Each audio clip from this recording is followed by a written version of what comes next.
অসাধারণ, এক কথা অসাধারণ, খুবই সুন্দর। এরকম লুক সাকিবকে এর আগে দেখা যায় না কোথাও। তো খুবই চমৎকার লুক এবং আমরা শুনছি এখনো দেখতে পারি নাই। টিকিটের জন্য অপেক্ষা করতেছি। ১ ঘন্টা আগে আসছি, টিকিট নাই, হাউসফুল। হাউস ঘোরাঘুরি করতেছি, নেক্সট শোতে দেখার জন্য চেষ্টা করতেছি টিকিট পাই কিনা। তো লুক অসাধারণ লুক। আমরা টিজার দেখছি, গানগুলো দেখছি। এজন্য খুবই আগ্রহ নিয়ে আসছি দেখার জন্য।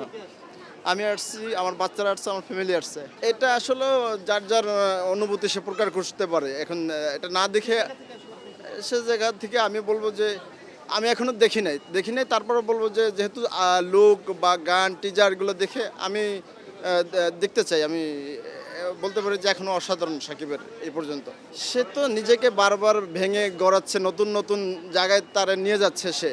নতুন নতুন কিছু নিয়ে আসছে আমাদের জন্য। এর আগে আমরা অনেক কয়েকটা দেখছি। এর আগে প্রিয়তমা থেকে শুরু করে এই পর্যন্ত যেগুলো আছে প্রত্যেকটাই আলাদা আলাদা লুক। এই শেষ রকস্টার ভিন্ন মাত্রার একটা লুক। এটা অবশ্যই অসাধারণ একটা ছবি হবে। না, এর আগে এরকম কোনো প্রেজেন্ট হয় না। এর আগে এরকম কেউ প্রেজেন্ট করতে পারে না। রকস্টারের যে গান বা লুক বা টিজার আমরা যেটা দেখছি, তো অসাধারণ মনে হয় সবকিছু মিলে।